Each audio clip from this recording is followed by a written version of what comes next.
एक शांत रात थी। चांद हल्का सा बादलों की ओट में था और हवाओं में एक रहस्य था। एक बूढ़े साधु जैसे लगने वाले व्यक्ति ने धीरे से कहा, कभी कभी इंसान खुद नहीं जानता कि वो ब्रह्मांड की सबसे रहस्यमयी शक्तियों से जुड़ चुका है, और जब उसे ये एहसास होता है तब तक वो इतिहास रच चुका होता है। ये कहानी किसी संत की नहीं, बल्कि उस व्यक्ति की है जिसे आपने बड़े पर्दे पर तलवार घुमाते हुए देखा है, जिसे आपने बाहुबली के नाम से जाना, पर जिसे ब्रह्मांड ने उस समय चुना जब वो खुद भी नहीं जानता था कि वो चुना जा चुका है। आज हम बात करेंगे प्रभास की, लेकिन ये सिर्फ एक अभिनेता की कहानी नहीं है। ये उस ऊर्जा की कहानी है जो चुपचाप लेकिन अडिग होकर सपनों को हकीकत में बदल देती है। बिना आकर्षण के नियम को पढ़े, बिना किसी गुरु से सीखे, प्रभास ने वो कर दिखाया जो अक्सर केवल किताबों में पढ़ा जाता है। कैसे, यही जानने के लिए आइए इस अद्भुत यात्रा पर चलें, जहां एक शांत स्वभाव वाला लड़का बिना शोर मचाए ब्रह्मांड की शक्तियों से जुड़ता गया और अंततः वो बन गया एक जीवित चमत्कार। आंध्र प्रदेश के सामान्य से घर में जन्मा वो लड़का बचपन से ही कुछ अलग था। उसका नाम था वेंकट सत्यनारायण प्रभास राजू उप्पलापाटी, पर लोग उसे प्यार से सिर्फ प्रभास कहने लगे। शांत, गंभीर और अंतर्मुखी। उसे भीड़ में रहना पसंद नहीं था, ना ही ज्यादा बोलना, पर उसकी आंखों में कुछ था, एक सपना, एक जुनून और एक अलग ही गहराई। प्रभास के पिता उप्पलापाटी सूर्यनारायण राजू एक जाने माने फिल्म निर्माता थे।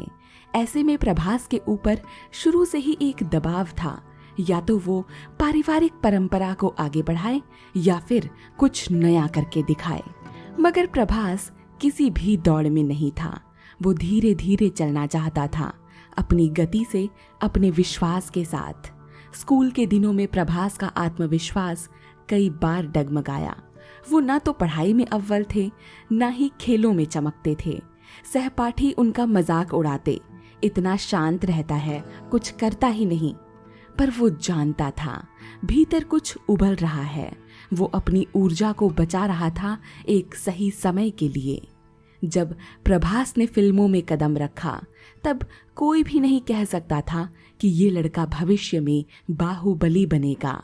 उनकी शुरुआती फिल्में जैसे कि ऐश्वर्यम, राघवेंद्र और वर्षम में आलोचकों से मिली जुली प्रतिक्रिया मिली।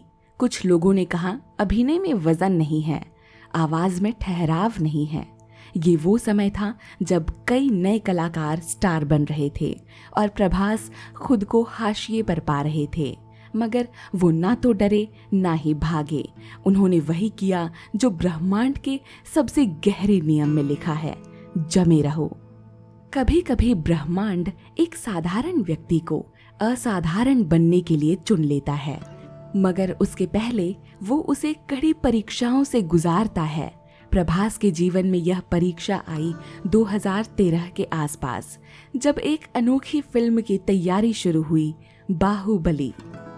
इस फिल्म का सपना देखा था निर्देशक एस राजामौली ने, एक ऐसा महाकाव्य जो भारतीय सिनेमा के इतिहास को दो भागों में बांट देगा, एक बाहुबली से पहले और एक उसके बाद। जब प्रभास को फिल्म का प्रस्ताव मिला तो उन्हें नहीं पता था कि यह सिर्फ एक फिल्म नहीं, बल्कि उनकी आत्मा की यात्रा बन जाएगी। उन्होंने तुरंत हाँ नहीं कहा। उन्होंने स्क्रिप्ट पढ़ी, किरदार को महसूस किया और फिर खुद से पूछा, क्या मैं शिवुडू और अमरेंद्र बाहुबली दोनों बन सकता हूँ? राजामौली ने एक ही शर्त रखी, ये फिल्म 5 साल ले सकती है, क्या आप तैयार हैं अपने करियर को होल्ड पर रखने के लिए? प्रभास ने बिना पल गंवाए जवाब दिया, हाँ। उन्होंने बाकी सभी फिल्मों से किनारा कर लिया। 5 साल तक केवल एक ही किरदार को जिया, बाहुबली। प्रभास जानते थे कि ये किरदार सामान्य नहीं है उन्होंने अपने शरीर को गढ़ा जैसे कोई मूर्तिकार पत्थर को देवता में बदलता है। उन्होंने घंटों घंटों तक ट्रेनिंग की, एक साधु की तरह खाया, पिया और जिया। एक इंटरव्यू में उन्होंने कहा, मैंने खुद को मिटाया ताकि मैं बाहुबली बन सकूं। उनका शरीर सिर्फ मजबूत नहीं हुआ बल्कि एक प्रतीक बन गया, एक नायक का प्रतीक। बाहुबली की रिलीज से पहले कई लोगों ने इसे असंभव कहा। इतना बड़ा बजट, एक साउथ इंडियन हीरो से अखिल भारतीय पहचान, सवालों की बाढ़ आ गई। पर प्रभास डरे नहीं। उन्होंने ब्रह्मांड पर भरोसा किया और हर आलोचना को अपनी साधना का हिस्सा बनाया। उन्होंने सिर्फ इस बात पर ध्यान दिया, विश्वास। और जब फिल्म रिलीज हुई तो इतिहास गढ़ा गया। बाहुबली की शूटिंग के दौरान उन्हें पीठ पर कई बार चोटें लगीं, वो भी गंभीर चोटें। डॉक्टरों ने आराम करने की सलाह दी, लेकिन फिल्म का महत्वपूर्ण एक्शन सीन रुक चुका था। टीम को लगा कि अब सब ठप पड़ जाएगा, पर प्रभास ने कहा, अगर मेरा मन मजबूत है तो शरीर भी मेरा साथ देगा। मैं ठीक हो जाऊंगा क्योंकि मुझे ठीक होना ही है। उन्होंने हर रोज खुद को शीशे में देखकर दोहराया, मैं स्वस्थ हूँ, मैं शक्ति हूँ। ये सिर्फ शब्द नहीं थे, ये ब्रह्मांड को भेजा गया संदेश था। कुछ ही दिनों में वो बिना किसी दवाई के ठीक हो गए। डॉक्टर भी हैरान थे, पर प्रभास मुस्कुरा रहे थे, जैसे उन्हें पहले से पता था। शुरुआती फिल्मों की असफलता के बाद भी प्रभास कभी हताश नहीं हुए थे। उन्होंने ना तो शिकायत की और ना ही खुद को दोषी ठहराया। वो हर बार सेट पर जाते और एक बात खुद से कहते, मैं जो भी करूँगा वो सच्चा होगा। और जब कोई चीज़ सच्ची होती है तो देर सवेर लोग उसे पहचानते ज़रूर हैं। उनकी यही सच्चाई, यही आत्मविश्वास धीरे धीरे ब्रह्मांड के तारों से टकराने लगी और वहाँ से एक नई राह खुलने लगी, एक ऐसी राह जो उन्हें बाहुबली तक ले आई। प्रभास ने बाहुबली के लिए 5 साल का समय दिया तो वो जानते थे कि ये उनके करियर का सबसे बड़ा दांव है। वो जानते थे कि नाम, पैसा, प्रसिद्धि सब रुक चुका है, पर उन्होंने खुद से सिर्फ एक चीज मांगी, पूर्ण समर्पण। उन्होंने कभी अगर और शायद जैसे शब्दों का प्रयोग ही नहीं किया, बल्कि उनका रवैया ये था कि मैं बाहुबली के रूप में इतिहास रच चुका हूँ। ब्रह्मांड इसे पहले से ही तय कर चुका है, अब मैं बस उसे जीने आया हूँ। इस सोच ने उनकी ऊर्जा को ब्रह्मांड की ऊंचाइयों से जोड़ दिया, जिसे लोग सिर्फ भाग्य मानते हैं। प्रभास ने उसे अपने संकल्प से गढ़ा। आइए दोस्तों, जानते हैं कि कैसे प्रभास अप्रत्यक्ष रूप से हिस्सा बन गए ब्रह्मांड के शक्तिशाली रहस्यों का। प्रभास के जीवन में एक बात हमेशा स्पष्ट रही, वो कभी भी 10 दिशाओं में नहीं भागे। जब उन्होंने तय कर लिया कि वो बाहुबली का हिस्सा बनेंगे, तो बाकी सब कुछ उन्होंने छोड़ दिया। 5 साल तक सिर्फ एक फिल्म पर ध्यान केंद्रित करना आज के दौर में कल्पना से परे है। ये स्पष्ट उद्देश्य ही उन्हें उस फोकस की अवस्था में ले गया जहां पर केवल सृजन था, डर नहीं।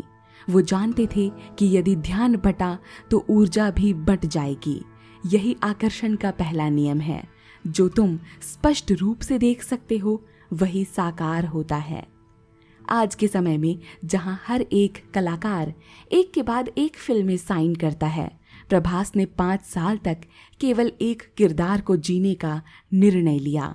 बाहुबली कोई एक प्रोजेक्ट नहीं था, वो एक तपस्या थी। उन्होंने अपने करियर को रोककर इंतजार करना सीखा, बिना ये सोचे कि भविष्य में क्या होगा। यही धैर्य ब्रह्मांड को संकेत देता है कि इंसान तैयार है इंतजार करने के लिए, निर्माण करने के लिए। प्रतीक्षा के दौरान जो ऊर्जा बनती है वही चमत्कार करती है।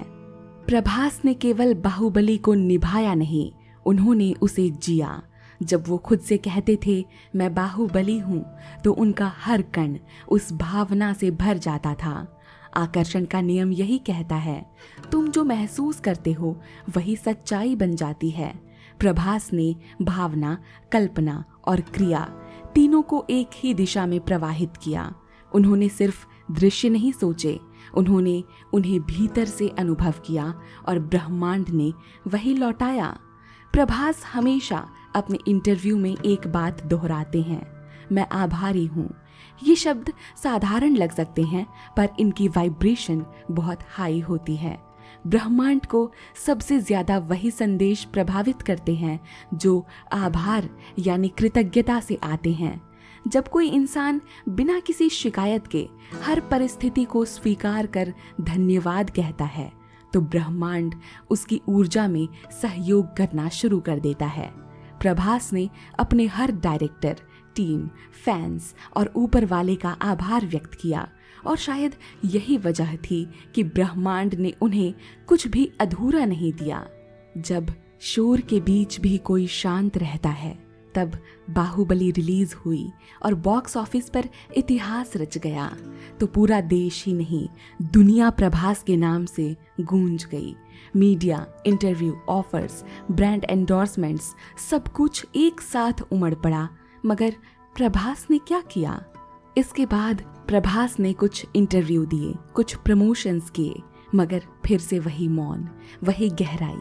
जहां दूसरे कलाकार सफलता के बाद मंच पर चमकने लगते हैं, प्रभास एकांत और गहरे उतरते गए। ये उनका मौन ही था जो उनकी वाइब्रेशंस को और हाई करता गया। ब्रह्मांड में मौन केवल खालीपन नहीं बल्कि एक पवित्र स्पेस होता है जहां विचार, भावना और इच्छा एक होकर चमत्कार की नींव रखते हैं। बाहुबली के बाद प्रभास ने साहो और राधे श्याम जैसी फिल्में की जो बॉक्स ऑफिस पर मिली जुली प्रतिक्रिया लेकर आईं। लेकिन ध्यान दीजिए, प्रभास ने इन फिल्मों को केवल सफलता के लिए नहीं चुना था। उन्होंने रोमांच, नए जॉनर और आत्मा की आवाज़ पर भरोसा किया। साहो में एक अंडरकवर पुलिस वाले की भूमिका और राधे श्याम में एक प्रेम कहानी, ये दोनों उनके भीतर के उन पहलुओं को उजागर करती है जो अब तक पर्दे पर छिपे थे। यहाँ एक रहस्य है, अब आप वाइब्रेशंस के स्तर पर जीते हैं तब आप परिणामों से नहीं डरते, आप केवल सृजन करते हैं और उस पर भरोसा करते हैं। इतनी लोकप्रियता के बावजूद प्रभास आज भी अपनी टीम मेंबर्स के नाम याद रखते हैं।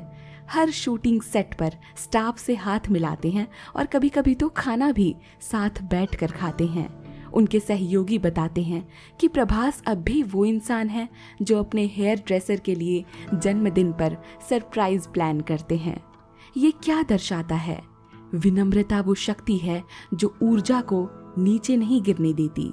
जब कोई इंसान अहंकार को पार कर लेता है तो उसकी ऊर्जा ब्रह्मांड के साथ एकाकार हो जाती है। भले ही प्रभास खुलकर ध्यान या अध्यात्म की बातें ना करते हों, लेकिन उनके जीवन में कुछ ऐसी आदतें हैं जो उन्हें ब्रह्मांड के लय के साथ जोड़ती हैं। सुबह जल्दी उठना और शांत वातावरण में अकेले बैठना, मोबाइल से दूर रहकर समय बिताना, प्रकृति में चलना, चाहे शूटिंग के समय हो या घर पर, दिन की शुरुआत धन्यवाद कहकर करना। ये साधारण लगने वाले कार्य असाधारण ऊर्जा बनाते हैं और शायद यही वजह है कि प्रभास का जीवन एक चुपचाप बहती नदी की तरह है, शांत मगर गहराइयों से भरपूर। आज प्रभास केवल एक अभिनेता नहीं है, वो उन लाखों युवाओं के लिए प्रेरणा है जो ज्यादा बोलते नहीं पर बहुत कुछ महसूस करते हैं, जिनके सपनों को लोग समझ नहीं पाते, जो भीतर से गहराई में जीते हैं, बाहर से शांत दिखते हैं, जो चुपचाप अपने आप को गढ़ रहे हैं। उनकी कहानी ये सिखाती है कि हमें चिल्लाने की जरूरत नहीं, जो भीतर से सच्चा होता है उसे ब्रह्मांड खुद मंच पर लाता है। फिल्में तो हर कलाकार करता है, लेकिन विरासत वो ही बनाते हैं जिनका जीवन एक संदेश दे। प्रभास की विरासत है सपनों के साथ मौन का तालमेल, संयम और समर्पण की शक्ति, भावनाओं को जीने की कला और ब्रह्मांड के साथ एक अव्यक्त संवाद। उनकी कहानी हमें ये सिखाती है कि लॉ ऑफ अट्रैक्शन किसी किताब का सूत्र नहीं बल्कि एक जीवन शैली है। जब कोई व्यक्ति उसे जिए बिना शोर के, तब ब्रह्मांड चुपचाप उसका रास्ता बनाता है। इस पूरी प्रक्रिया में एक बात तो साफ होती है दोस्तों, प्रभास की सफलता केवल बाहरी नहीं है, वो एक आंतरिक क्रांति का परिणाम है। बिना दिखावे के, बिना किसी मंच पर चढ़े उन्होंने खुद को एक ऐसे स्तर पर पहुंचाया जहां हर सोच, हर भावना और हर कार्य ब्रह्मांड के साथ तालमेल में थी। उन्होंने लॉ ऑफ अट्रैक्शन को समझने की कोशिश नहीं की, उन्होंने तो उसे जिया। तो अगली बार जब आप आसमान की ओर देखें और कुछ मांगें तो ये याद रखें, प्रभास की तरह चुपचाप, लगातार और पूरी भावना से जुड़िए उस शक्ति से, क्योंकि ब्रह्मांड सुनता है बहुत ध्यान से। धन्यवाद। नमस्कार।